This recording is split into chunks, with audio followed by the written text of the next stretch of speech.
so much for joining us. We'll give people a minute or two to log in. Welcome. Katie, what are the candles behind you while we're waiting for people to Are they file in a bit? fun? They're really, well, you Yeah. can tell I like color and rainbows and bright things. And I was in Dallas, Texas, where my daughter goes to school, and I saw these. First, I like animals, this little monkey. And thought he was cute, and the candles were nice and colorful. So here we are.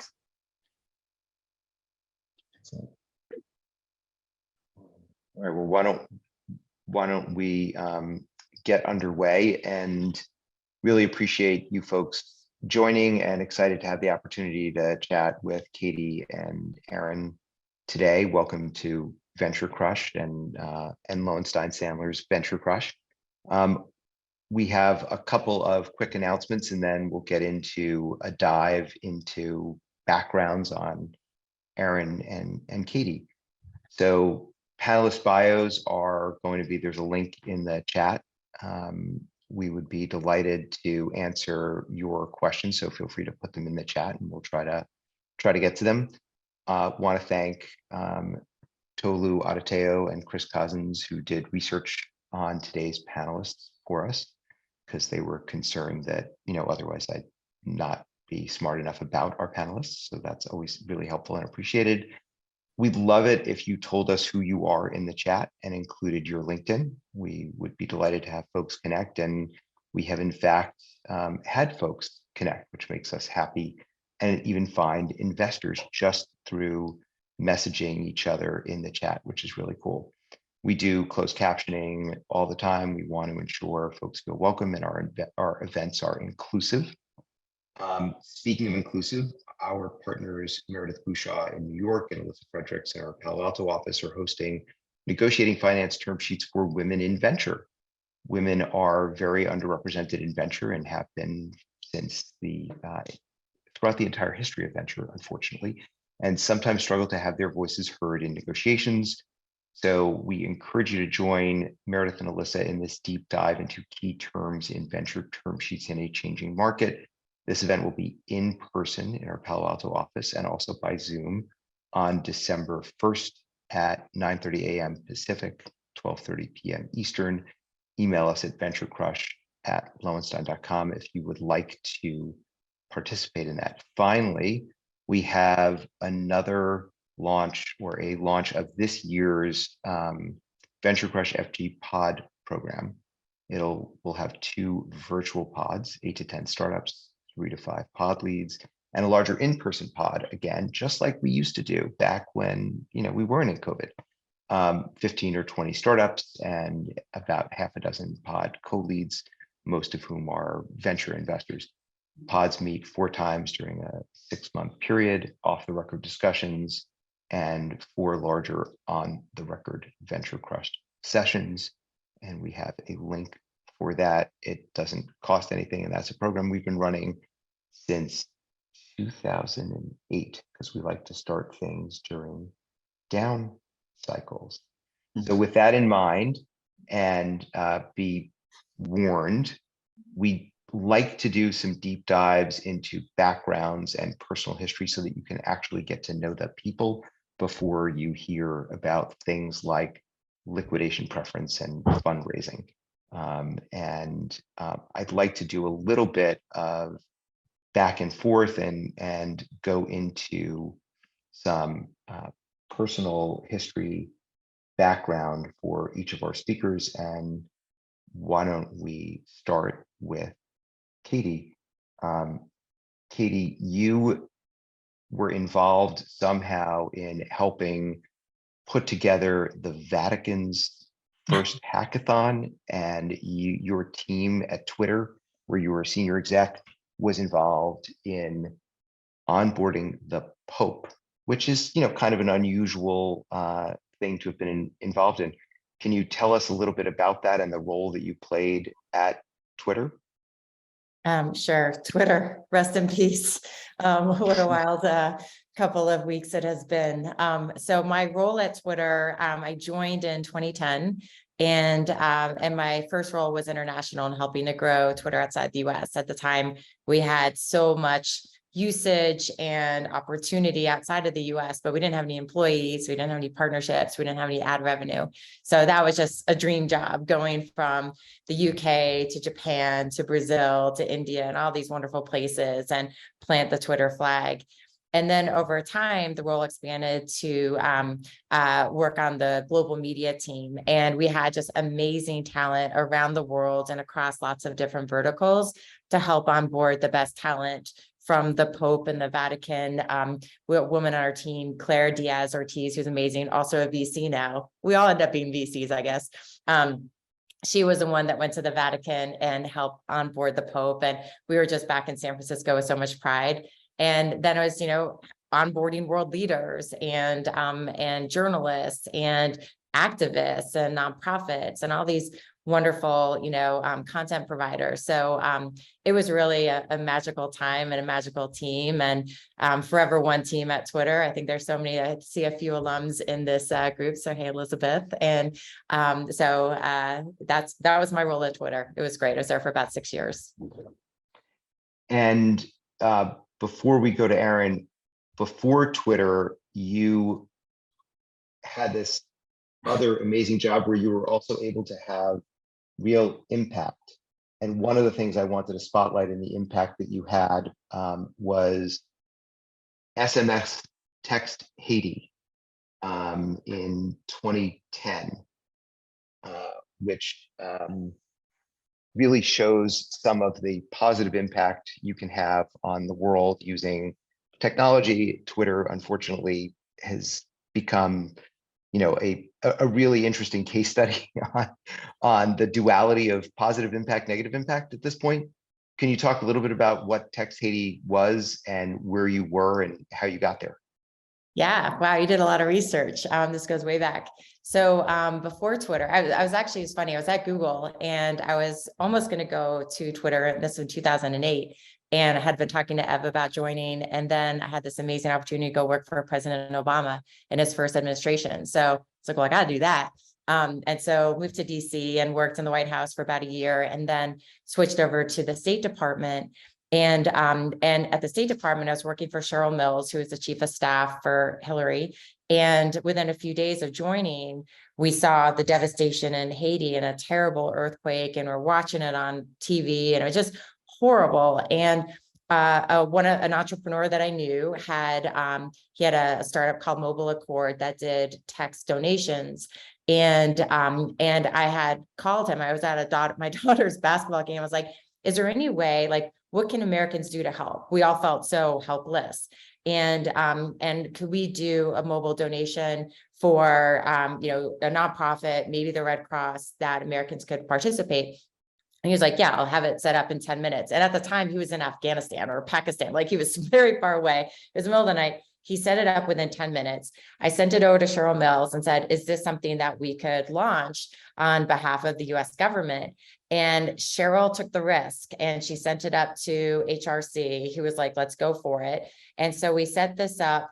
And to be honest, the White House, they were a little bit nervous. They're like, oh, we have to do PRDs or all these formalities. But, a crisis can't wait. And, the people of Haiti couldn't wait. There's just so much devastation. So we're like, we'll do it from the State Department. We set it up and I sent it to Ev Williams and Chris Sock and a couple of notable, tweeters, and they got the word out very quickly. Within a few hours, we raised $100,000 and it went viral. We ended up raising $33 million in a week. And it just showed, the power of care and people, and just making it easy for people to give and to help. And so it was something I was really proud of, something, we had a lot of great people work on, and we think it, made a positive impact. But then after that, it was like, great, how do we raise like $50 million for some of these other things? And it's not really something you could templatize. It was, it was a crisis, a time, an opportunity that all seemed to work in the right direction. Part of what I love about that story is not just using your network for impact. It's not just the power of technology. It's also that we don't often enough think outside of our national borders. We don't often enough think outside of our national borders, especially when the people that we're helping predominantly do not look like us.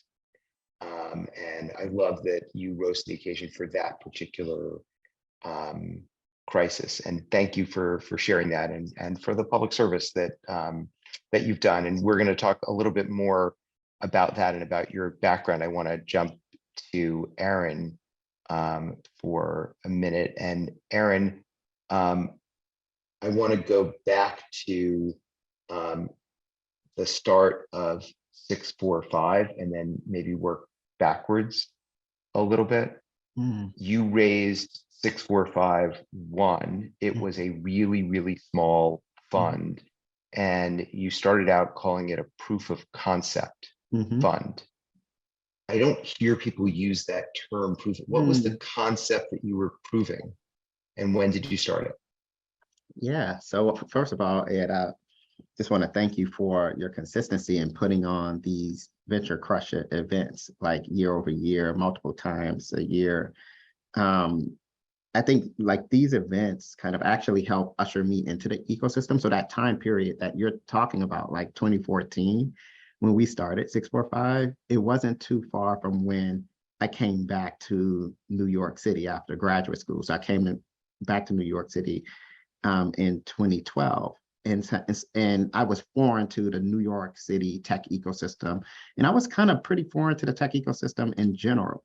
And it was like these events that I would just kind of go to as a young person, meeting people and learning and finding my way. So I just really appreciate your consistency in doing this over the years, because it really kind of helps bring people together and help people kind of learn more about kind of their own passion and the missions that they're on.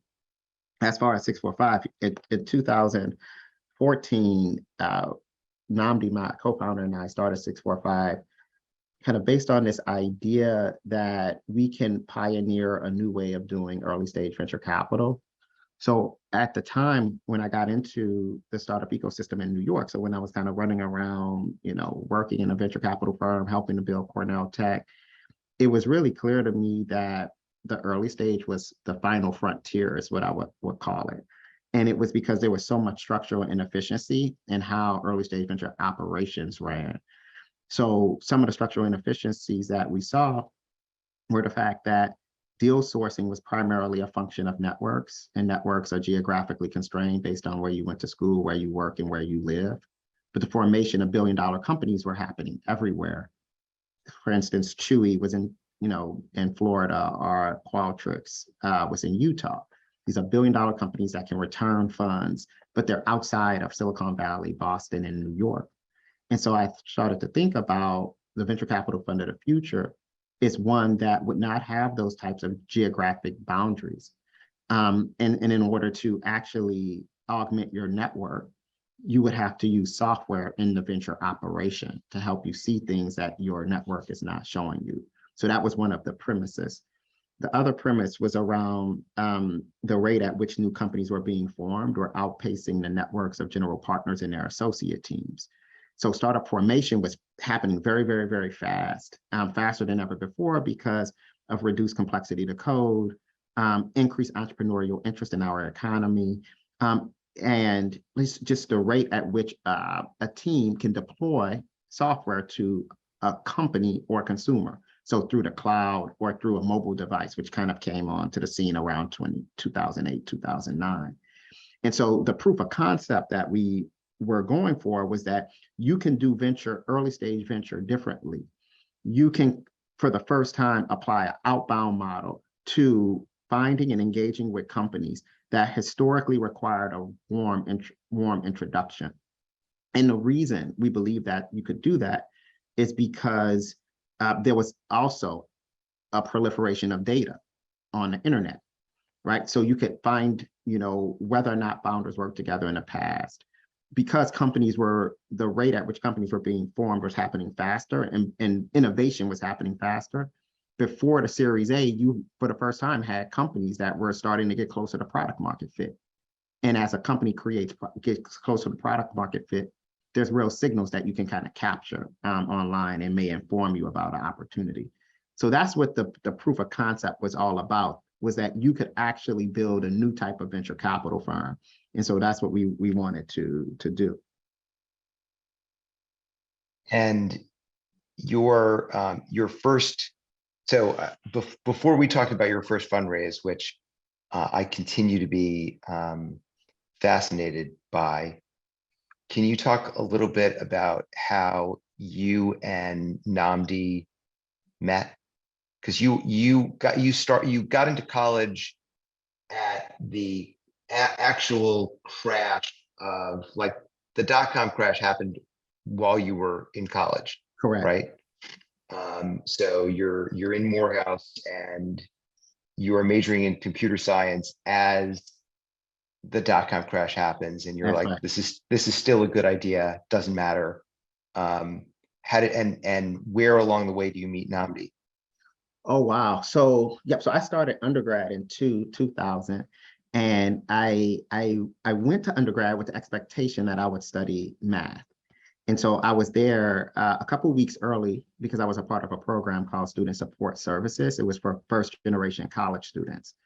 And so my mentor asked, what did I want to study? And I told him I wanted to study math. And he asked, what would you do with a math degree? And I told him I would become a mathematician. And then he asked kind of, what will a mathematician do? What does a mathematician do? And I told him I didn't know. And so he said, okay, go read. He said, go read the course handbook. And if you really want to study math, then great. Like, at least you made a well-informed decision. And so I said, okay. So I went and read the entire course handbook. And then I came back and I said, I want to study computer science. And he was like, well, why do you want to do that? And I told him that, like, one, the entire curriculum was quantitative. One, two, I reflected on what was happening in the world. So when I was in middle school and high school, I was still typing on a typewriter. But by the time I finished high school, we were typing on a word processor. And we were also starting to connect with people online through, like, Black Voices and things like that, these kind of online chat rooms. And so when I realized that math could play a role in helping me create software, which was clearly kind of starting to, like, be everywhere, I was like, this is one thing I want to do. And so that's kind of how I got into computer science. I did really, really well. And when I finished, I was recruited by Goldman Sachs to work on their equities program trading desk, building high frequency trading algorithms. So I did that, like, kind of right after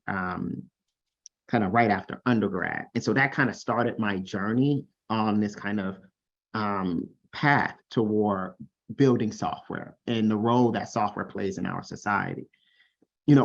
I was not familiar with Silicon Valley at all when I was in undergrad. It was just really, like, research and, like, learning how to program. I was kind of foreign to the startup world. Even when I was at Wall Street, I was foreign to that world, which was fascinating because we would actually be building software to trade in and out of stock, which many of which originated at startup companies. Ended up going to business school and focusing on venture capital. And then when I finished, I was kind of in this startup community in New York, going to VentureCrush and things like that. And I met Nnamdi through a founder who said, we were thinking about the world in a similar way. So I was saying all of the things I just mentioned to you around, like, the structural inefficiency and how the market was shifting. And Nnamdi was saying, hey, I believe that you can apply outbound deal sourcing to the early stage, which is something that Insight, which is a growth equity fund, had pioneered, as well as groups like Summit and TA.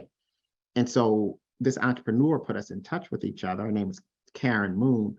And then we started to kind of share our ideas with each other. And that kind of started the relationship.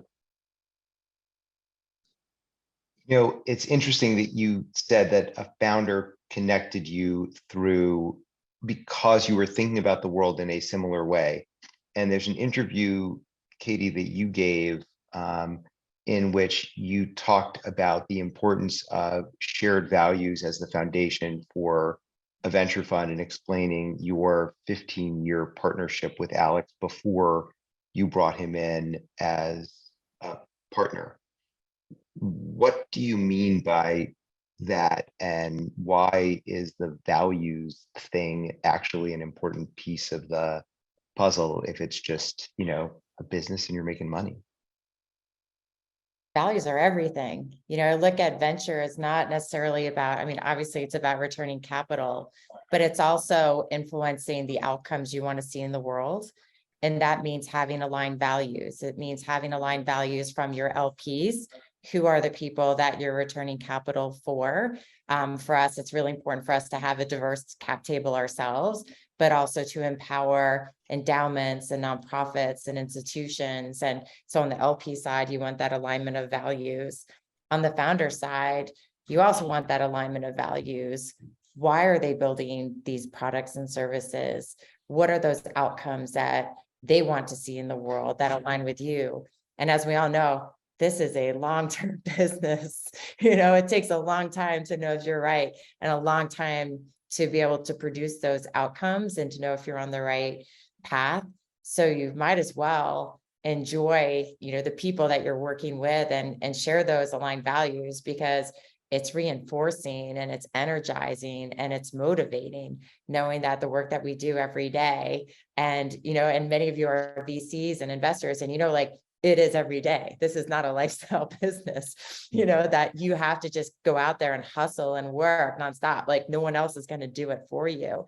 So you have to be really like, authentically motivated by the work that you do and the values that you behold. I want to give Aaron a chance to respond to that, and then I'll jump back in. Oh, wow. Yeah, I mean, I agree with Katie. Values are everything. When we think about like our core values and the purpose for our firm and why it exists, Namdi and I aligned on this purpose as we call it, we bring the invisible to life.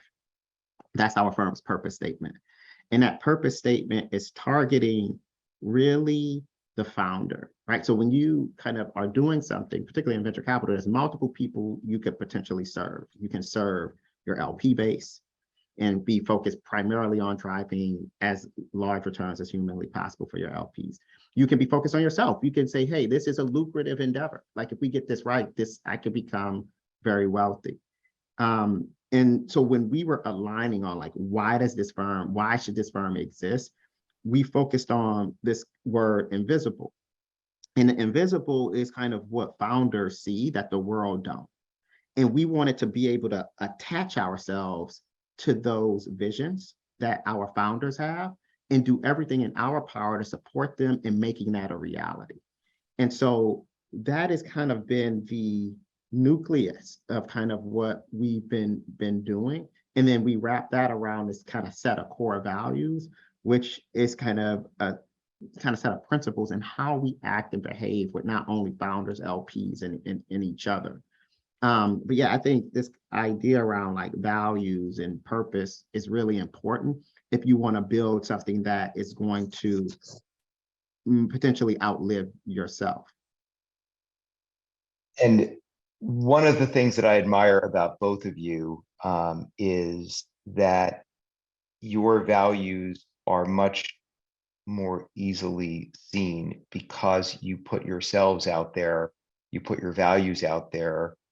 And if you look around on the web, you can see things like, Aaron, your commitment to through 645 and personally to Center for Policing Equity, and what you've done there. And Katie, I know that you have long been a DEI advocate, and you were putting together a portfolio as an angel of underrepresented founder-led companies, which is core to the thesis that you published for Moxie when you started Moxie, or at least announced Moxie to the world in 2019.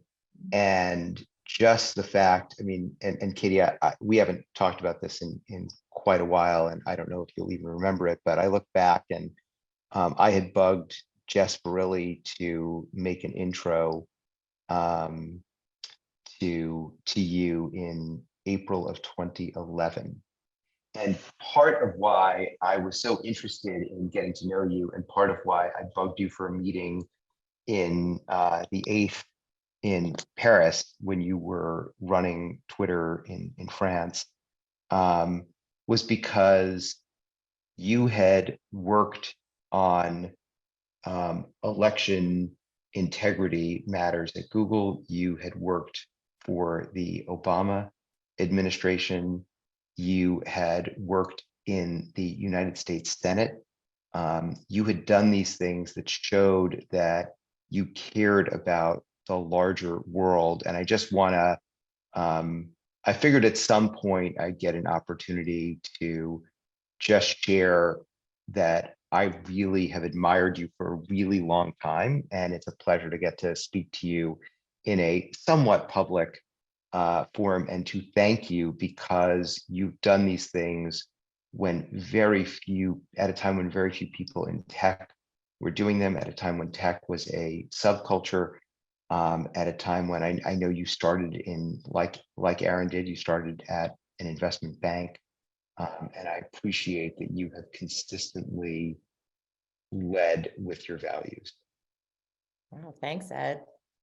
I don't know if you can tell from my Zoom filter, but I'm very, I'm blushing a lot.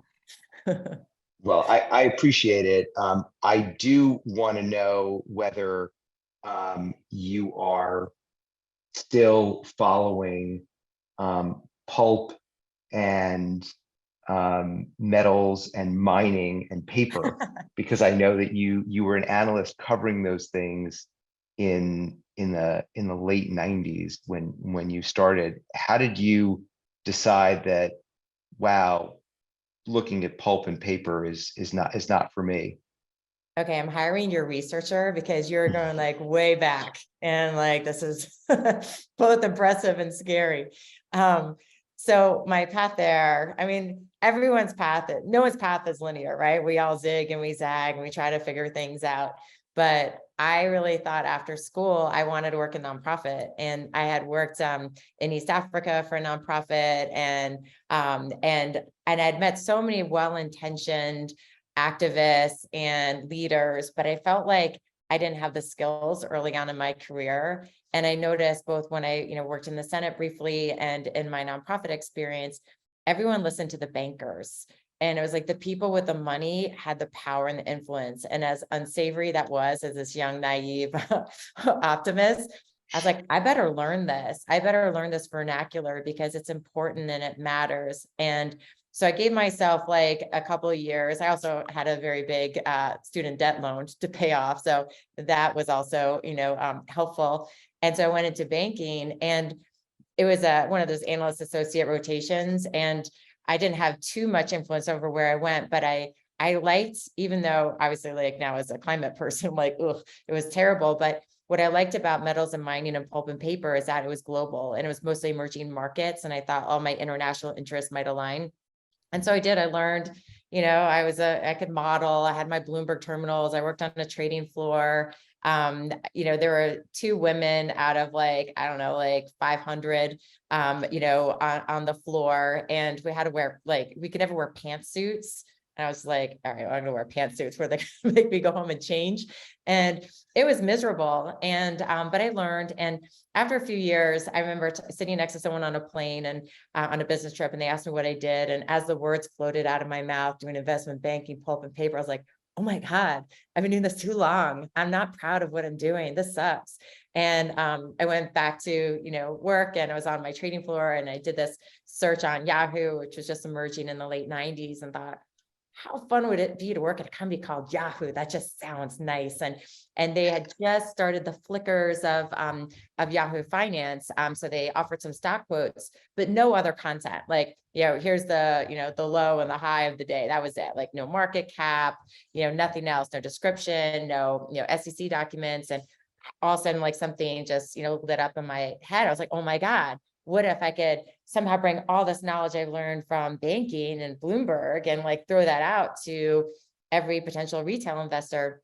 And found a friend of a friend of a friend who was like, yeah, you can come to Yahoo, and I flew out there that, a week or so later and pitched them. I brought my book on pulp and paper. They're just like, they're all computer scientists, like, what the fuck is this? And, but pitched them on why they need someone with a content background, and somehow got very lucky. They offered me the job. I took my headset off that trading floor that day, put on the spot, even though I was learning finance. I knew nothing about stock options or anything. I just like accepted it, which was really not smart. But anyway, brought me out to California. And the most important thing is it taught me you can love your job and everything. Yeah, like it was such a wild time. Everyone was so kind, everyone was so smart. And thinking about how you could take this content and share it with the world to somehow make it better for them, if it's in finance, and as we've learned over the years, healthcare, climate, so many good opportunities. That was long, sorry, but that was my path. No, that's great. And Aaron, you mentioned work you did for Cornell Tech, which is a different path, and people don't necessarily think, okay, this guy who wanted to be a mathematician but didn't know what mathematicians did. By the way, the obvious answer seems to be math, but whatever. And ends up being a computer scientist, but then decides to come to New York and starts building community and being an event host. And I mean, I met you back then because you were and I've known Nnamdi for 20 years, but I met you because you were community organizing in tech, which is part of what I was doing. Why was that something that you started to do and found compelling? And how are you scratching that same itch today? Yeah, that's a really great question. So, when I came to New York after business school, I was looking for community. I was looking for to find an entrepreneurial community, because I knew I wanted to be in venture capital and I wanted to help founders build companies. One of the first groups I kind of stumbled upon was ERA, Entrepreneurs Roundtable. It was during their second cohort. I'll never forget this. When I was in business school at Cornell, I ran something called the BR Venture Fund, which was a student-run venture capital fund that invested out of Cornell's endowment. And one of the founders that came to pitch us was in ERA's first class. And when I finished business school, I was still looking for opportunity, right? So most people finish business school, they go and work for CPG or work for an investment bank, or I was really dedicated and committed to being in the entrepreneurial community and being an investor. And so I kind of found ERA because this founder had been a part of it. And I remember talking to those guys. They had just wrapped up their cohort. And I said, can I help you guys in any way? And they were like, no, we just wrapped up our cohort. We're going to probably be starting another one soon. So there's nothing really for you to do. And we're also like kind of going to be like moving, and we're going to be painting next week. And so what I told them, I said, I can paint. And so I said, I could come and paint your walls with you and try to get involved with your cohort when it starts. And then John, I'm sorry. You said you could paint the walls? Yeah. I told you. Just say, I'm just making an Ivy League MBA, computer science degree from Morehouse. You can paint the walls. Okay, keep going. Yeah, Sorry. I'm like, I can paint. And so John was like, and he knew I knew Micah from Founder Collective. And I was telling him some of the people I had met, because Micah is a part of Cornell community. So it's Howard Morgan. That's how I know them. And so he was like, okay. He's like, come here next week. And we're trying to think about this model. Like they're trying to think about like their portfolio construction. And so I pretty much went there that week, and they did not allow me to paint, but they had me build their portfolio construction model that I think they may still use today. And so which do you think you would have been better at, though? I'm sorry, the wall painting or the portfolio construction model? I think they put me on the right assignment. Okay. I would. I mean, my painting's not too bad, but I think they probably put me in the right place. But so this was like showing me like New York, and this is 2012, was like this emerging startup community that could welcome people in, right? And so that's kind of how I started to get my foot in the door. And then I started working at DFJ Gotham, which was a venture firm, an early stage fund. And that gave me visibility into like the venture operation, which showed me like, oh, venture operations at the early stage are a mess. Not just DFJ Gotham, just the structure of like how venture works and decisions were made. So in any case, I'm doing that. And then the former CTO of Twitter, Greg Pass, wanted to have lunch with me. And the reason, this is a long story, but I'll make it short. I knew Scott Cooper from Andreessen Horowitz. Scott was asking if I knew anything about Cornell Tech. So I put him in touch with the provost of Cornell Tech, who said, hey, put that person in touch with Greg, who's thinking about the entrepreneurial ecosystem that we want to build at Cornell Tech. So I facilitated that intro without knowing Greg. And then Greg kind of invited me for lunch with him. And so we went to lunch a couple of times. And then in one of those lunches, he said, I want you to come and build this with me. And I told him, I said, well, listen, I'm not an academic. I'm not, he said, and I'm like, I don't know if I'll be any good at like building us, help build a school. And by the way, I want to be a general partner at a venture capital firm, and like building a school is not on the career trajectory for that. And so he said two things. He said, one, why don't you come and be a part of something that's going to be around for multiple centuries and like have a hand in building that. And then he said, you have some really good ideas around how venture works. Like you need, this is exact words. He said, you need to get in the equity game. You need to own your own firm. And if you come and help me build this Cornell Tech, I'll invest in you in your own company. And for me, that was a no-brainer at that point. I could work with the former CTO of Twitter. We ended up building what's called the studio. So we created the entrepreneurial pedagogy of Cornell Tech, how startups are formed on the campus, and how the studio culture works.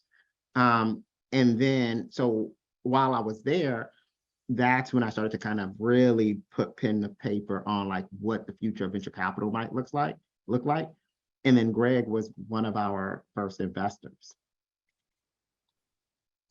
So I could probably, I'm a deal lawyer, but I could probably make a pretty good argument as to why Cornell Tech owns the intellectual property that became the underpinnings of 645. But let's leave that to the side. We got it separate. Yeah. So when you raised Fund One, just a quick thank you, because I saw what you were doing with the networking that you were doing around New York and the community building that you were doing. I was a big fan of Namdi. Namdi and I had actually co-invested in an angel deal. It's got to be 15 years ago. And it was actually two women of color. And they got all the way to the B round. They went through our VentureCrush program. They got all the way to the B round. And then we all lost all the money. But you learn a lot by losing money together with someone, and Namdi was awesome. And I've done a lot of work for Insight. So I was a big believer in Namdi, and I started to become a really big believer in you. And even though Betsy and I offered only a very small check for Fund One, you were kind enough to let us in. I know it was a really small fund. You then did something extraordinary. And this is a lesson for people listening, watching, here. You had an early exit, and you distributed cash. Yeah. And when you distributed cash, you said, here's your cash. Thank you for believing in us. We are still fundraising. Yeah. And you probably want to give us that cash, maybe more, right back into this fund, and we will take it. And Betsy and I doubled down on Fund One.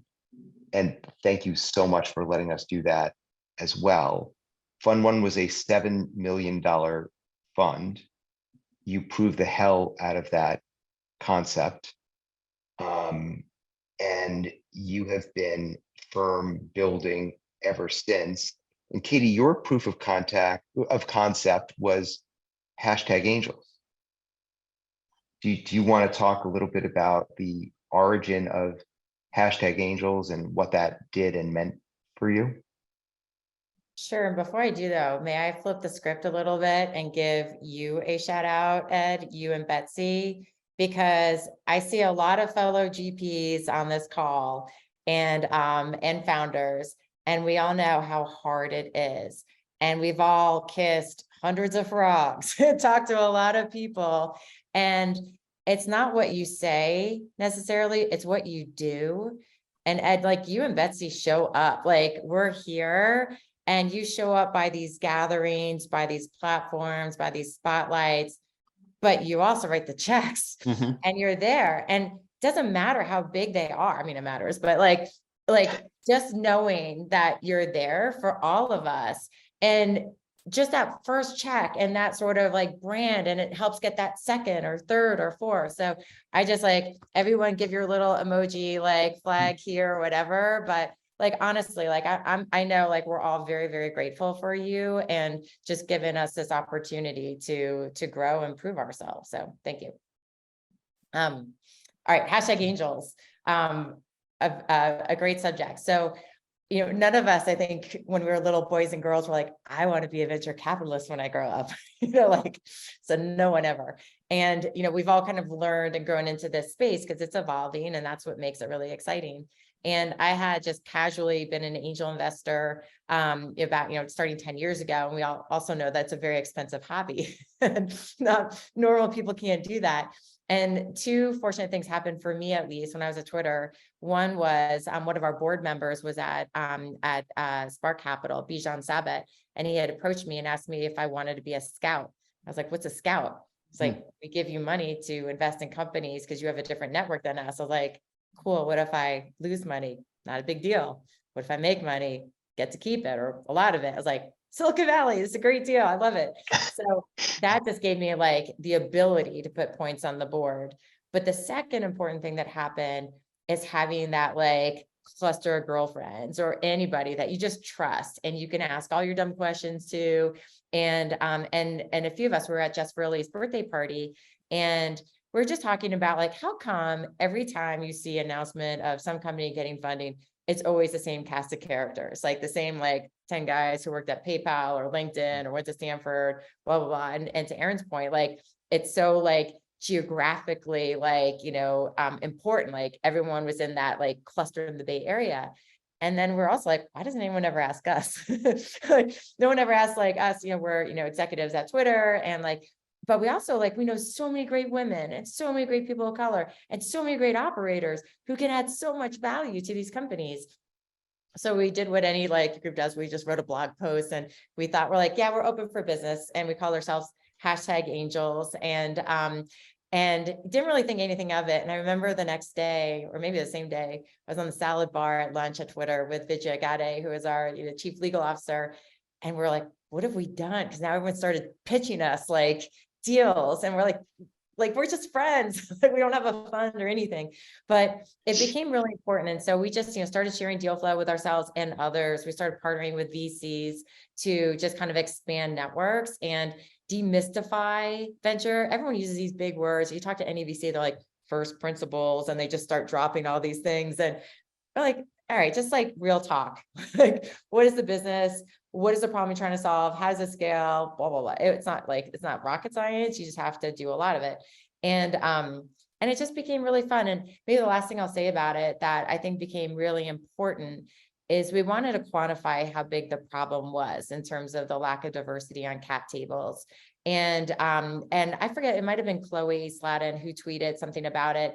And Henry Ward, one of the co-founders and CEO of Carta, was like, I'll help you. And we're like, cool. So Henry stepped up, again, not what you say, but also what you do, and put his data scientists to work. And a number of years ago, did this study and quantified the disparity on cap tables. So we already know the disparity on salary, and 70 cents of the dollar, blah, blah, blah. But like equity, if you're an owner, the disparity is even worse. And so they looked at something like, and again, this was like 5 or 6 years ago, 6,500 companies across founders, investors, early employees, and executives, and looking at equity because they sat on top of all the cap tables. And only like 9% of that equity went to women. So we're like, okay, you can't manage what you can't measure. That's bad. We looked for race data at the time. They didn't have it, but over the years they have done that. And TLDR, it's bad. We have a lot of work to do there. But I think just kind of getting a group of trusted people together. And if you're on this, this call and you're just getting started, I think there's like a range of people just getting started to those who have funds. But if you're just getting started, like find that group of people that you have aligned values with, you're maybe starting at the same place with, you're learning together, you have your thesis, maybe go get a scout program behind you because those things are awesome. And find capital and find friends and find deals, where you can. It's really, it's really fun. I love that guidance, and that is also how I started angel investing. Like you, I had student loans. I got out of law school in 1992. I owed more than $100,000 and 7, 8, 9% interest.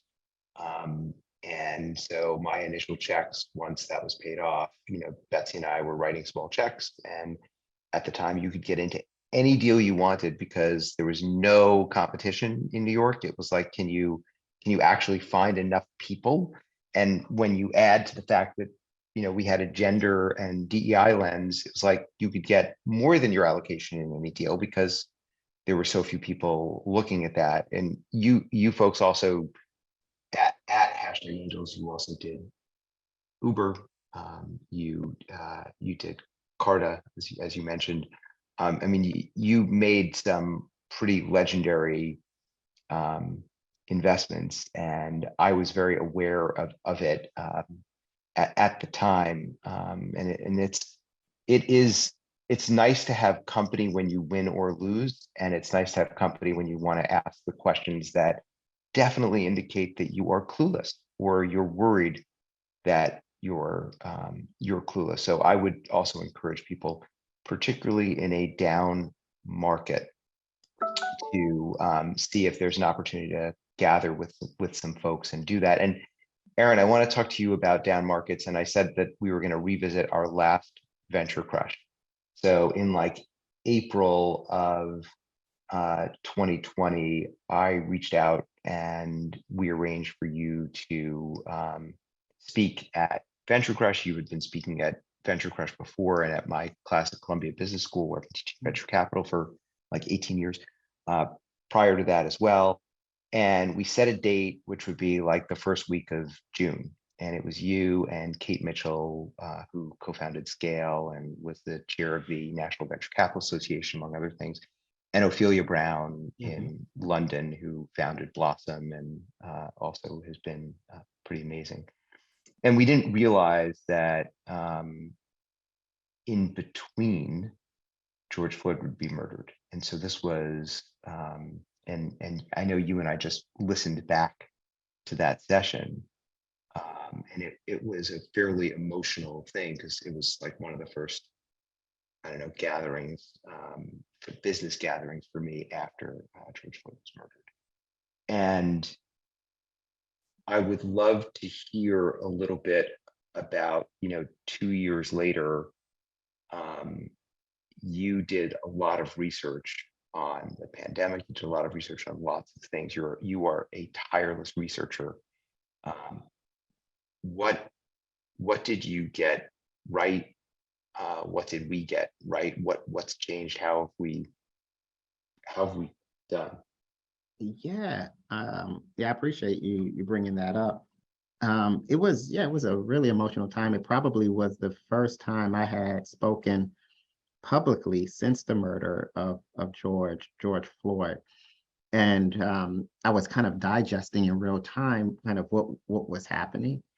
And so I think when I went back and listened to it, one of the things I mentioned was optimism. So even though everyone was kind of really sad and it was kind of a very difficult time, combined with the fact that we were all going through COVID-19 and trying to figure out what was going to happen in our society, I remember feeling very optimistic. And even on that call, I used that word. I said, I'm optimistic. And my optimism came from like the research that you're talking about. So I talked to my mom, grandparents, and elders in the Black community about what was happening as a result of the murder of George Floyd, because it really did feel different. It felt like there was a much greater rallying cry, much greater than Trayvon Martin, Rodney King, Eric Gardner, etc. Sean Bell. Like I had seen this as a young Black man, boy to man happening. It happened to me. It happened to people in my network. And so, but something was really different about Floyd. And so when I started to talk to people who were much older than I am, who had lived through a lot more, they were likening it to the assassination of Martin Luther King, when post that was an intense moment of allyship and course correction in our country. It was evident that something needed to be done. And so when we were going through that moment with Floyd, it was becoming very clear to me that this was a similar moment to that. Now, obviously, Dr. King had a major impact and legacy on our society. And then George Floyd was not really known to anyone before that, but the act of the murder and I think that happened kind of during the pandemic, where there was heightened attention on this kind of massive social injustice, created an opportunity for allyship that we hadn't seen for multiple decades. And so that was my source of hope and optimism. So what I think we got right is, if you look kind of even following that, right? So at that moment when we were having that conversation, you did not see, we were the riots were happening, right? But we didn't see like corporations stepping up. We didn't see kind of how people across racial lines were leaning kind of into the Black community very aggressively. And I think a lot of those things happened since that call. I think what was really special about this moment in time was that for the first time, corporations had been building themselves up to be ready for this moment. And I don't know if they knew that, because they were hiring heads of diversity and inclusion. This is kind of post the Me Too movement, right? So the Me Too movement is happening. I think after that, like, you're having much more social awareness within the organizations, such that when George Floyd happens, the organizations have been able to step up and respond in a way that government and society has lagged, right? And I think that's kind of the moment that we're in now, where you have corporations that are taking the corporations taking significant interest in course correcting the wrongs in our society, while our government is still in flux, right, around how to grapple with social injustice. So I'm not sure if that answers your question, but that's kind of my thoughts around kind of then versus now. Katie, do you feel like we're rising to the challenge, or that the momentum is waning? I'm an optimist, so I think we're doing better, but I don't think we're doing enough. We could always do more. And actually this industry has moved in the right direction, right? Like, look at all of us, look at all of you here. And there's a lot of capital out there still, and it's going to a more diverse group of people. And I think this crew too is mostly emerging managers. And I think this is our time to shine. It's time to shine in terms of performance, but again, values. Who do we back? What missions do we back? How do we behave? Like, the old behavior of past VCs, like, it's just unacceptable. It can't happen again. And I feel pretty confident nobody on this call does any of those shenanigans, right? Like, so if we kind of zoom out a little bit, I think we're doing a lot of the right things. I know that there are groups doing, a lot of like letter writing and campaigning. That's all good. But we also need to back those companies, especially in maternal health, Hey Jane, I'm not an investor, but I love the work that they're doing, making abortion pills more easily accessible to more women, given the political climate that we have. That should exist. One of the companies that we backed early is Loom, that provides better maternal health and to women, and founded by a doula. great, like that should exist. And so we have to find and we have to fund, those missions, those opportunities, and we have to do it with like, both performance and class. So I'm still optimistic. Change doesn't move fast, it zigs and it zags, but ultimately like we get in the right place. And I'm still refreshing all the election results from last night. And I'm a first time voter in a swing state. I'm in Colorado. I was like, yeah, Colorado, like got it right. We didn't get it right everywhere, but we got it right in a lot of good places. And, that makes me hopeful. Yeah. I think what I'm really excited about is like new acts of philanthropy and leadership when you have diversity on the boards of companies and in executive decision-making positions, right? So even if government, it may not be getting it all right, if we have more people in power, in corporations and in venture capital, there may be small wins that we can have.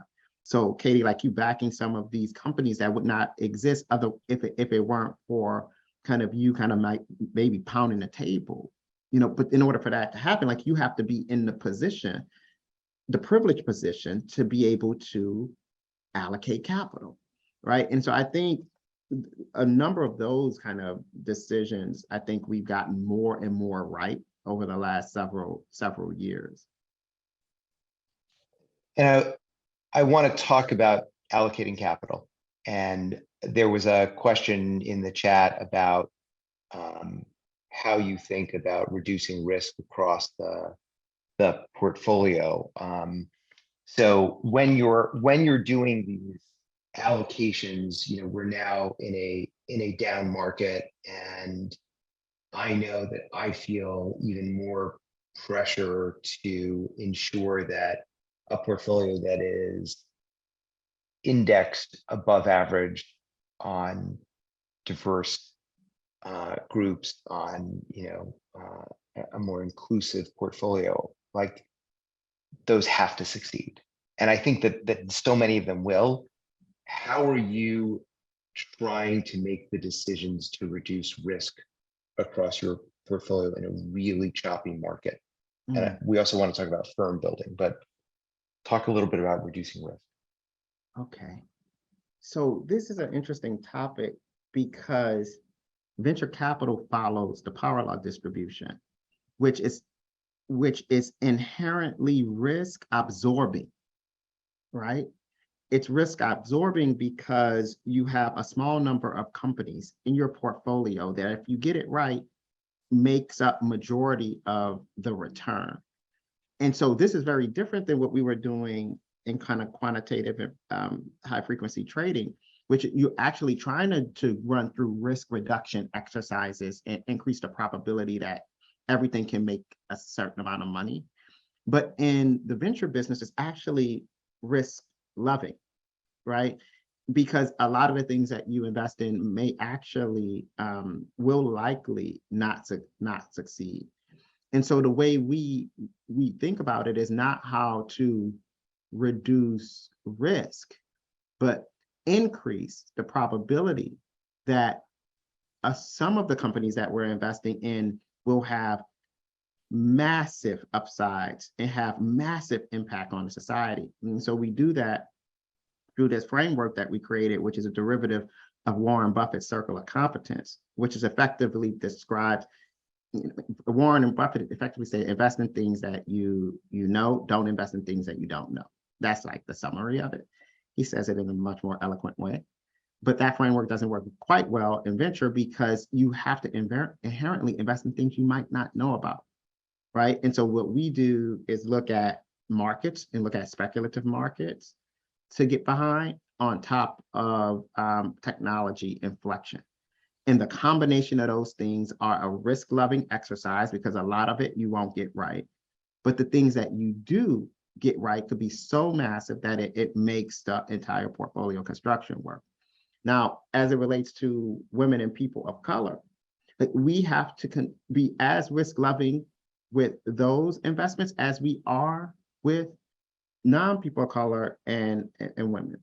And if a woman or a person of color fails they cannot be penalized more for that than their kind of white male counterpart. And I think we have to kind of get ready for that. And what I hope we don't see, as more and more capital has been put in the hands of women and people of color investors, and potentially, and we should see kind of a substantial increase in an amount of capital that's being put into women and people of color founders, a narrative that penalizes failure when you're in an industry where a majority of things fail anyway, versus kind of pointing to the Robert Refkins of the world who took his company public, right? To the founder of Calendly, who's currently valued at $3 billion. Let's focus on the exceptionalism. But that's my biggest worry when I see that the amount of capital that's flowing into the ecosystem, going into the hands of women and people of color managers as well as founders, is that in the back of people's mind, and hopefully never even in the front, that there's an over penalization for what looks like somebody took more risk because they invested in a person of color or a woman. And Katie, you in managing risk, you have decisions about re-ups. I really appreciate Aaron's comments here. And there's a comment you made in an interview. I won't mention the company just in case it's painful. You passed on a company when you were an angel, not a fiduciary. Really important distinction. You passed on a company because you knew someone who worked there. They weren't, loving the day job. And then you were like, oh my gosh, that's such a great company. How did I miss that one?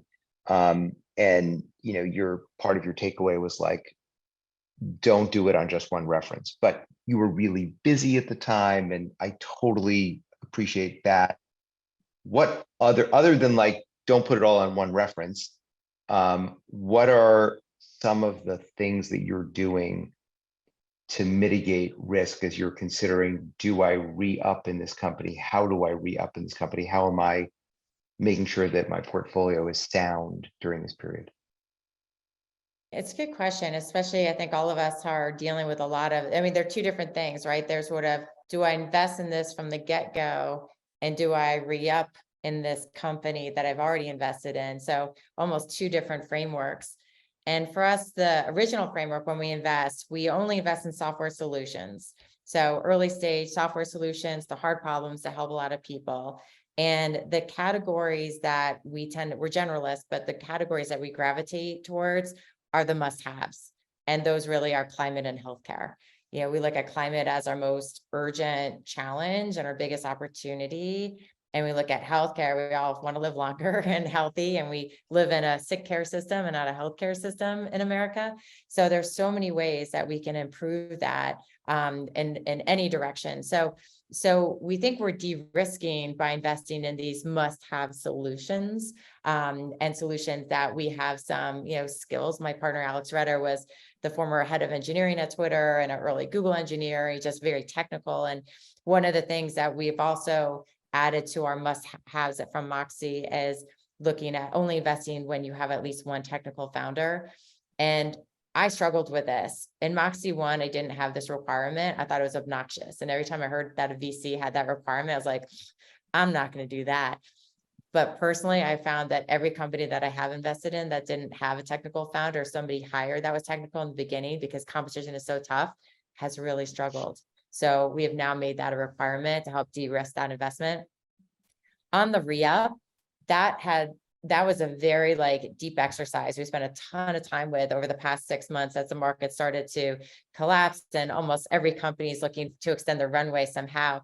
And we can't, we don't have endless amounts of capital, and we have to, you kind of feed your winners, right? And you have to spend your time and your capital there. And so we look for things like, all kinds of metrics, quantitative and qualitative, your performance, top line, burn, ability to hire. And on the qualitative side, just communication, do they send regular investor updates? Do they do what they say they're going to do? Mm-hmm. Have they, managed their, business responsibly? How have they done in terms of hiring their team? We look for diversity, not just in our founders, but in that first team. That first 10 employees is going to set the culture for the next 20, 30, 50, 100, and so on. So we look at that. And so that's been hard. And we've had a lot of hard conversations telling founders that we love we're really sorry. I had this conversation actually with one founder yesterday who, raised a lot of money last year and loved the business and loved the founder.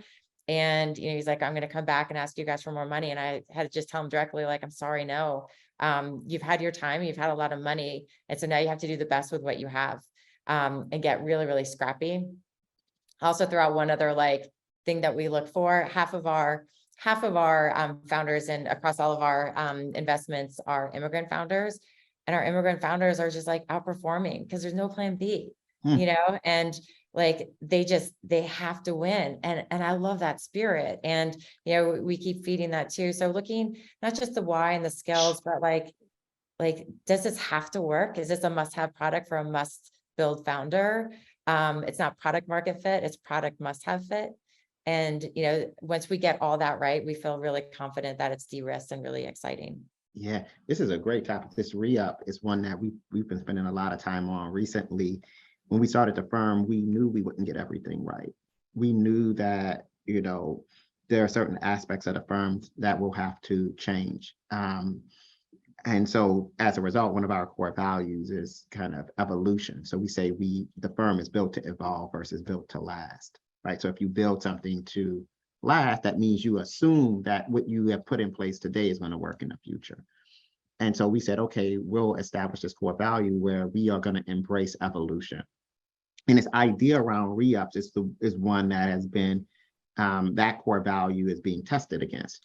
So when we first started, we had this small fund, as Ed was describing. And because of that, we were an elite investor. And so when we started to think about our follow-on policy, when we first started the fund, we said, we're going to run a tournament strategy and concentrate all of the capital in our winners because we don't have that much capital. And if you concentrate more capital in your winners, you can optimize your returns. It sounds wonderful, right? And it worked. It worked for the proof of concept. It worked for Fund 2. But now Fund 3 that we're investing out of, we're primarily the lead investor in majority of the investments and companies that we make. And what we realize is that there comes great responsibility in being a lead investor, because if you do not re-up, you might signal to the market that this company should not exist. And they will therefore have even more difficult time raising capital. And so we had this policy, we concentrate money into the winners. And so to Ed's point, we do a lot of research. We started talking to our mentors. We have another saying, the great study the great. So we just went and talked to the people who've done it before.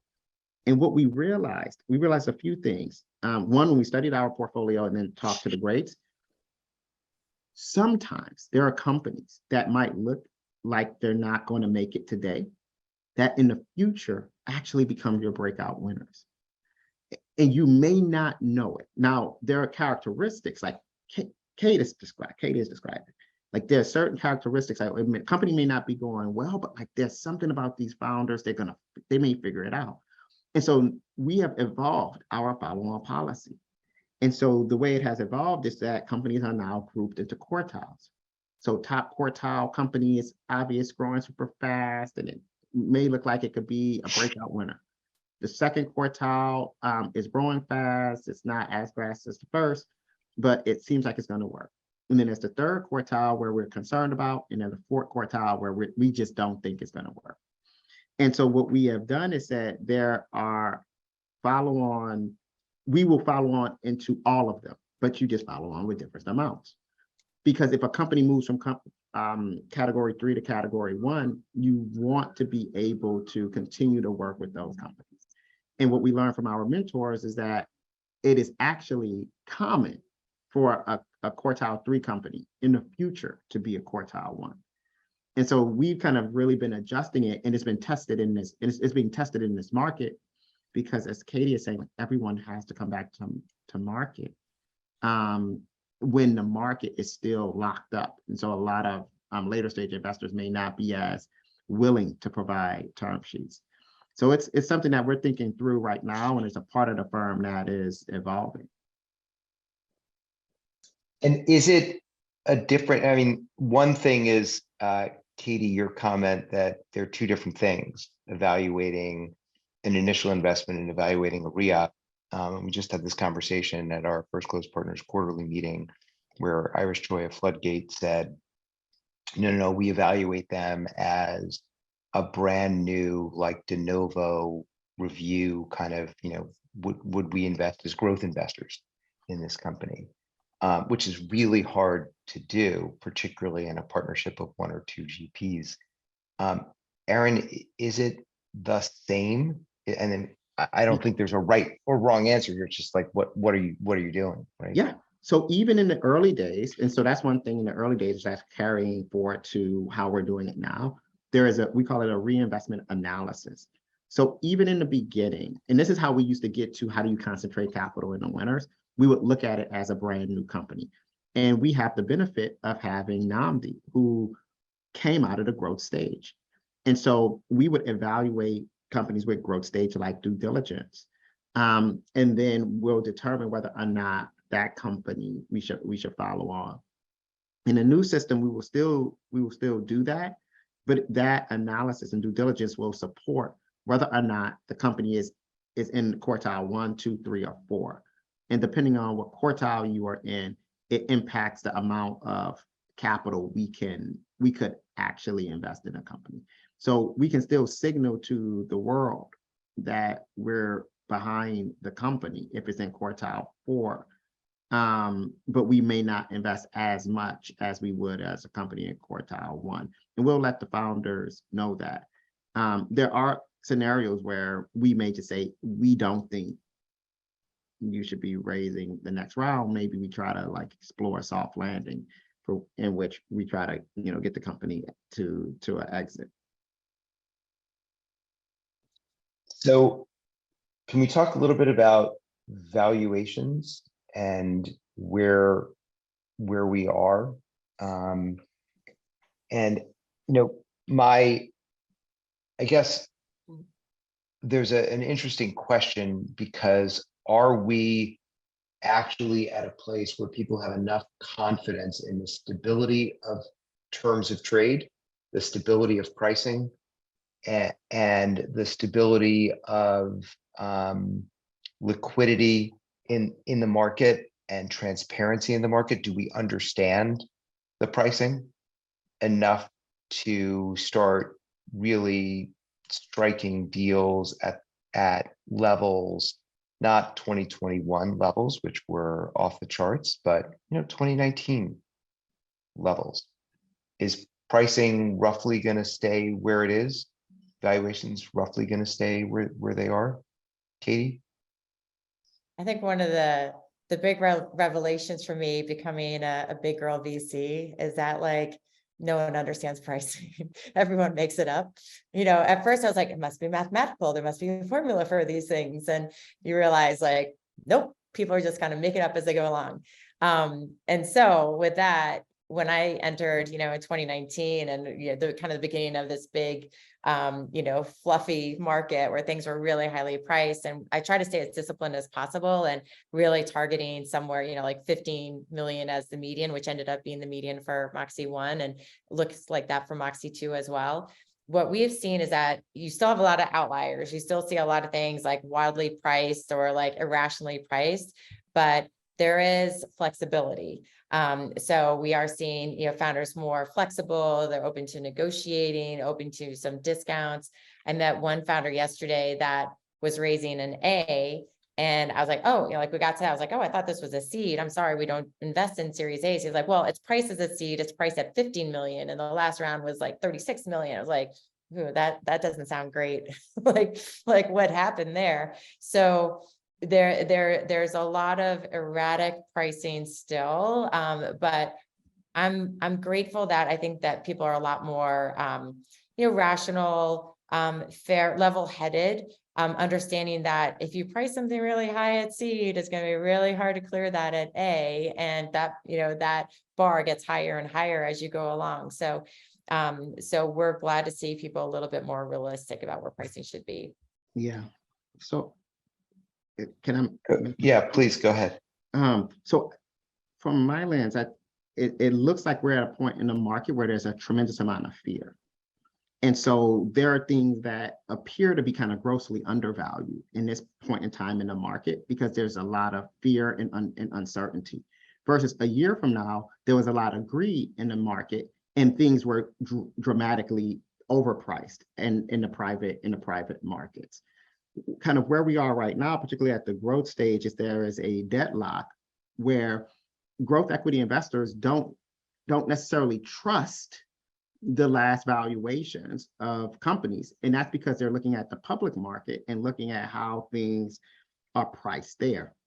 And so I think in order for us to move from a moment of fear to confidence, if we move into confidence, I think you're going to see kind of a moment in time where people believe in the prices. And when people believe in the prices, you're going to see an increase in late stage capital released into late stage companies. And I think what's going to create that confidence is liquidity. So the IPO market has kind of really locked up. And so as soon as we start seeing more and more companies like going public from private company to public company, I think you're going to start to see more confidence around valuations and also somewhat with M&A. I think the Figma M&A might be anomalous, but we'll see. People are going to be looking for that evidence, and that evidence of liquidity will give, in my opinion, confidence. And then I think investors are going to look to the public markets for confidence too. So in the public markets, companies are impacted by discounted cash flows, and discounted cash flows are impacted by terminal value, which is impacted by interest rates. And so if the Feds are continuing to increase interest rate to battle inflation, I think we're going to still see uncertainty in the public market prices. But if you start to see the Feds pull back or demonstrate kind of confidence in our economy, you may see stable, like more stable pricing happening in the public markets, which I think will trickle down into the private markets. So that's kind of my interpretation of what might be happening. Again, I'm not an economist or anything like that, so I could be drastically wrong about some of those assumptions. But at the end of the day, it seems like there's a pretty fair amount of fear in the market right now. And I think that gives a lot of investors uncertainty around whether or not to believe the last prices that they saw, or even how to price something that is kind of later stage. So there are two things I want to drill down into. One is a comment from Katie, and then I want to come back to your, Aaron. I loved your public stock prices impacted by DCF, which is connected to the hip bone, which is connected to the leg bone. That's great. And I want to come back to that. And I hope to hell you're wrong that we have to wait for IPOs to come back before people have confidence in pricing, because if that's the case, woof, not good. But Katie, you said when this founder said to you, yeah, it's an A round, but it's priced like a seed round. We went from 36 million to 15 million. Everything's on sale, and you get some, a set of steak knives with your stock. And you said, ooh, that doesn't look good. And there are founders on this call, and I felt the vibration from them when they heard that, because we spend, I think, too much time marketing and polishing the story around how we backtrack off a price that was based on multiples that are no longer the prevailing multiples. So how do you say, hey, our last round pricing, we understand that was a different world, we've made progress, and despite the fact that we're willing to take a lower price, we have actually resolved some risk factors, and we have some proof points here, and we don't want you to be worried about the fact that we've slashed prices. How do you do that without wigging out the VCs? Really hard. And I felt terrible for this, specific founder and conversation. And I could feel his energy just kind of evaporate in the middle of this call. And, you want to be authentic, and, your job as CEO is not to run out of money. And as soon as you collect money, it's a ticking clock. And, you just can't run out of money, and you have to show momentum as quickly as possible in the most like authentic and exciting way. And, the good news as a founder, there's a lot of capital still out there.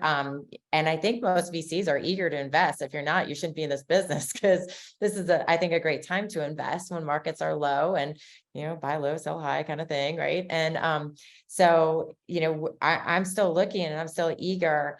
So, and we made 2 investments last week. And so we're really excited to see what's out there, but it is hard if actually, I'll give you a hopeful example. We have one company in our portfolio. The founder's amazing, super technical. And we had spoken last year, we're just kind of catching up, and he just casually said, well, I said, well, by the way, how's your runway? He's like, 4 months.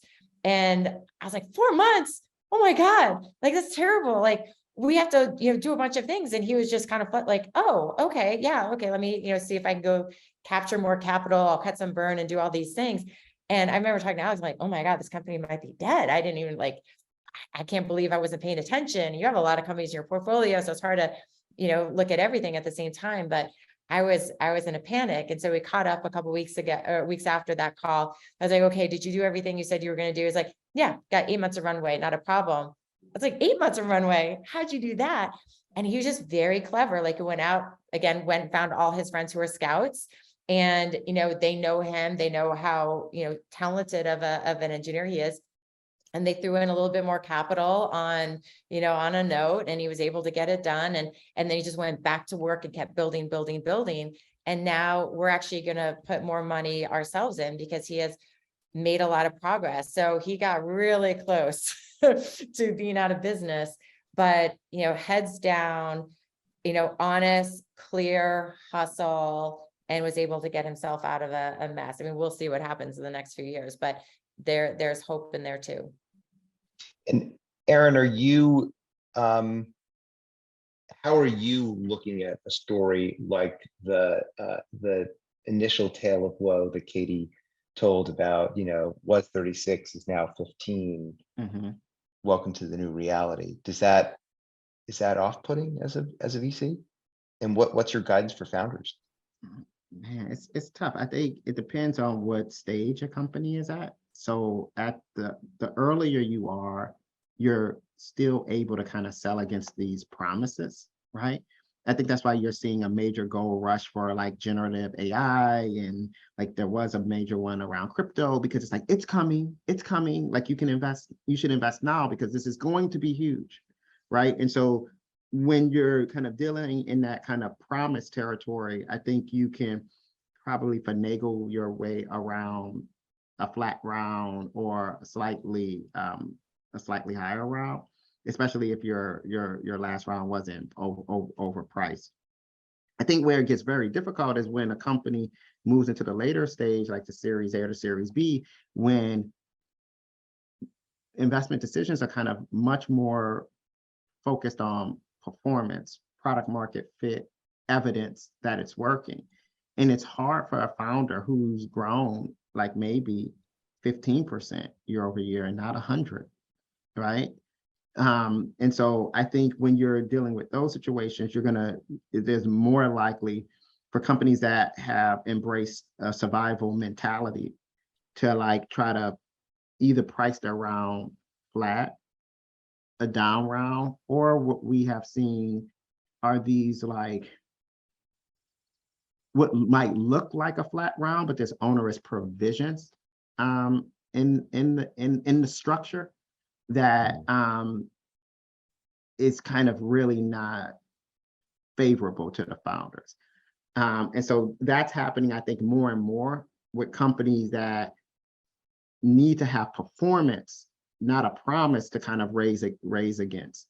And so I think it's going to be tough for founders, and they're going to have to make real drastic measures to, like Katie was saying, like, continue to keep the company alive and continue to make kind of and demonstrate real progress.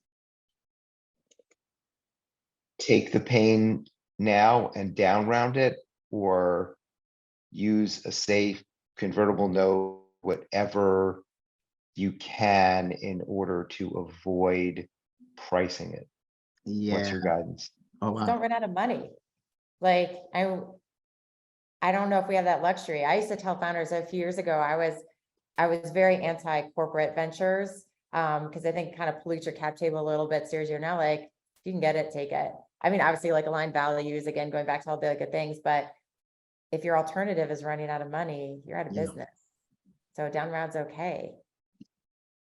I agree. Survival. It really is. You, But push for the down or push to, like, if you have the choice, right? Do you say, you know what, I've got to just recalibrate everyone. Let's just do the down round. Everyone will be aligned. And then we don't have to worry about it.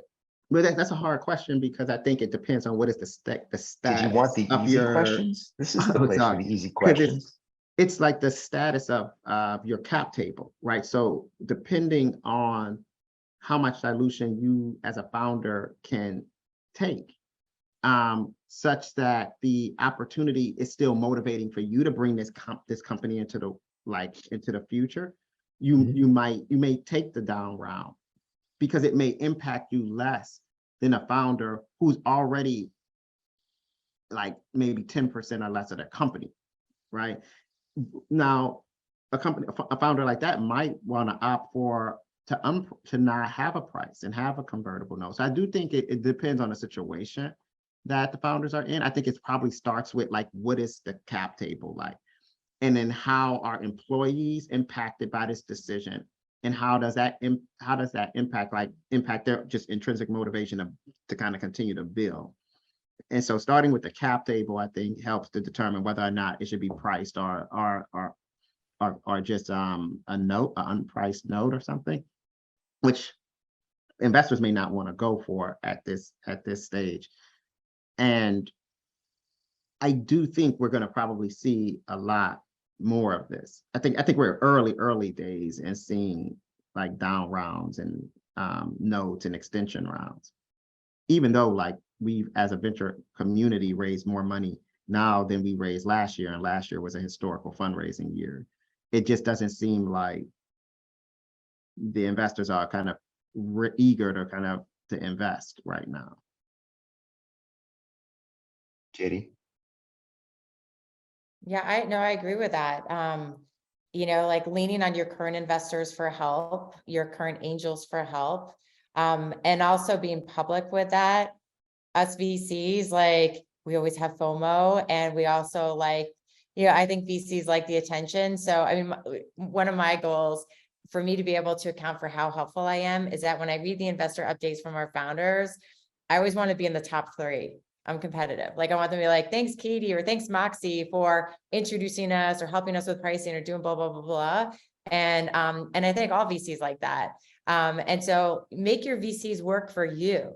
And, and if they can't give you more capital, they can sure give you time, and they sure can give you intros. And a lot of us know each other too. And while it might not be a great fit for Moxie, like I know Aaron and Namdi, and I think they're awesome. I can send it to 645, or I can send it to Cake Ventures. I could send it to Megan Maloney and like all these amazing, people who are here. Like, so leverage us, leverage your community to, be able to, pull in, more resources, whether they're capital or not capital, as you grow.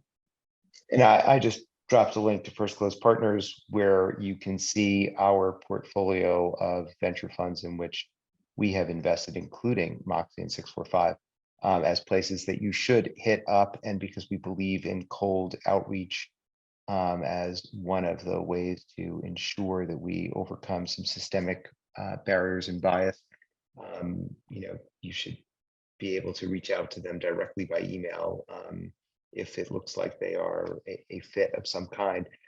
I think on the pricing piece and how to think through that, as someone who was doing these deals in the 90s as well as in the aughts, where we had lots of down rounds. A couple of quick thoughts. One is, Aaron, in the scenario you laid out, if the founders are important to the go forward business, they are going to be re-equitized in the event of a down round. It is the earliest investors. And I'm all, like I'm an angel in over 170 companies. I know that as an angel, like I'm going to get slammed. That's part of the deal. And if I have follow-on capital to deploy, great. And if I don't, like, that's the way it goes. I still have not lost more than 1x my money in a company, or roughly 1x my money in a company. And like, that's the good part, right? And you should, if you're angel investing, you should be able to lose the 1x. You don't want to lose 10x your money in a company. And your hope, from power law is that make more on some, and it makes up more than makes up for the losses.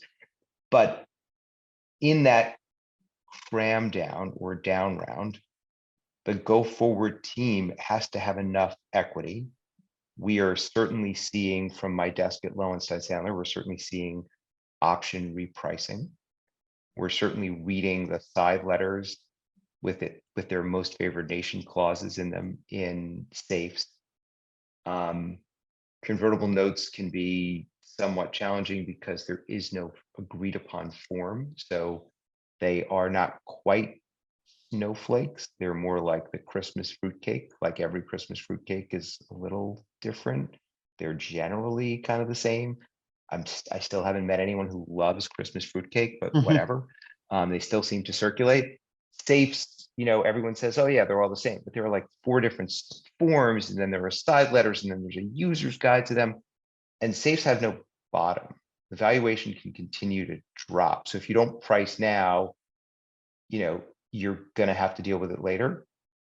And when you stack safes on top of safes, and you have the last round, you don't know where the bottom is going to be, and you have to do iterative math to figure it out. So it may make sense to do that repricing and figure out how you're going to also create enough equity incentive for the founders to stick around and make it all work. And that's a lot of, these deals are harder to do than the hotly contested up round. They are less exciting. There's less fun in announcing them, but they are harder to do and they take more time. Do we have the patience and stomach to do that in venture? Like, are people going to look for the deals that are like, are you going to do the deals that is harder to do, but likely worth it just because there's a great company in there somewhere, but the cap table doesn't look good? Do those deals interest you? Yeah, so yeah, we're doing some of those in our portfolio where we're preempting opportunities, because Katie was describing this earlier too. Like the pricing is actually attractive. It's a good time to be an investor. And so we have seen some companies in our portfolio where we have conviction in the founders, the performance of the business. The market, as I was mentioning, is in flux. So the market doesn't know what to do, right? So we have really good businesses that we're surprised by the term sheets that they're getting. And so we're saying, hey, well, we'll just do some of those ourselves. And that's because we have conviction in the founders, the teams, the market, and the category. I think generally speaking, like the overall industry, I'm not sure if the general industry is ready for those types of exercises, because we've had so much capital flow into the industry where everything was going up that this business looked so fun, right? But what you're describing is not fun, right? And I don't know if people are really ready to go through those like types of gymnastics, especially going back and forth, like, with the lawyers and trying to figure out the right provisions and stuff to put in place. I think people will prefer to be able to just put money in and like have the deal announced and, on TechCrunch or something like that. But that's not where we are. But I think a lot of founders are going to have major impact, and a lot of investors are going to make a lot of money by doing the hard work in this market. And this is really looking at the technology inflections that are happening, how these markets are evolving. To Katie's point, like how you used the phrase, I think you were like, product must fit. Yeah, like exploring that, right? And then kind of really kind of leaning in and committing with founders on those types of principles, I think that's gonna be where a lot of the real ROI is made in this market. So we're going to do one last question, and then if either one of you wants to make a closing, piece of advice or comment, you're welcome to. But what should we be expecting for the next several months? Katie, I think it seems like you're probably going to be raising a new fund, Moxie 3, in the first part of next year. You're welcome to tell us a little bit about that, but what else should we be expecting other than the largesse of Moxie 3 in the coming year? Yeah, we'll start to have some conversations. Thanks for asking. We're not soliciting. We are just sharing that, we're on, every 2-year kind of a plan. It's going to be the same team, same size. We know that LPs like predictability. So, and we also don't know how long it's going to take. We do expect the market to be really tough. So we'll start having those conversations sometime next year. For our founders, we expect it to be tough everyone says 6 to 12 months, maybe longer. We are seeing a lot of hope and strength again in climate and in health, the things that are just must-have solutions. I think there's a lot of positive energy, especially towards climate. So that gets us excited. Actually, here's a fun fact. I think it's okay to share. In our fund 2, which is still relatively new, our only markup is in our climate tech company based in Kenya. And so we're like, that's awesome. Like, I love that story. I'll take it all day long. And so, we'll continue to see strength there. I think we're seeing a lot of struggles in enterprise. It's a crowded category. And as we see a lot of layoffs happening and people moving to different companies, or people not buying, they're spending less on some of the software solutions that they have. You just really have to break out as a founder in terms of building something in enterprise that people just have to have, or it's going to overcompensate for the teams that they may have lost. So for example, in customer support, we have a company called Lumini that is doing, workflow automation. And so it's a great service for companies that may be losing their customer support teams. So just like things that offset the chaos, I think are going to be really interesting to fund. Yeah, I think for us, I think you could expect to see growth in our team. So we're going to be investing pretty meaningfully in our ability to commit with founders and join them on these journeys. So for instance, we just hired a woman from First Round who joined us recently, who's just doing an amazing job with helping portfolio companies get access to the very best talent out there. So we want our founders to have the strongest product managers, the strongest engineers. As the market continue to move in flux and there may be more and more kind of layoffs, how can our firm support our founders in bringing people home into their companies that can really move the needle? So I think you're going to continue to see that and see us lean into founders in that way. We're going to also lean into our founders more in the later stages. So we originate our relationships with founders at the early stage, seed, Series A, even in pre-seed. But we want to be able to concentrate more and more capital into our companies later. And so you can expect to see us kind of create a capability to be able to do that. And I think it lends itself well to Nnamdi's, my co-founder's experience. So we're going to be trying to really work on joining our founders' journey, not only at the early stage, but also in the later stages. Okay, so a takeaway for people who've made it this deep into the conversation is that 645 is a venture fund that sounds like it's hiring, which makes it a little counter, and Aaron is nodding his head yes, which makes it a little counter-cyclical, and we'll also be doing some later stage investing, also counter-cyclical, which is really interesting. So if you have any last thoughts that you want to share, Katie or Aaron? Stay positive, stay optimistic. There's still a lot of important problems to solve. And the fact that you're in this community already with Ed shows that you're a winner. So, and pay it forward, pay it back. Like, we stand on the shoulders of giants who have made things easier for us. And it's up to us to extend that ladder to others who are just getting started. So that's my take. So as you're talking about standing on shoulders, and I know Aaron's going to give us a closing comment, I'm going to just drop something in here because I know we also want to talk about the other Katie Stanton. And I just dropped in, there are impactful things being done and there are places to watch. You talked about climate and health.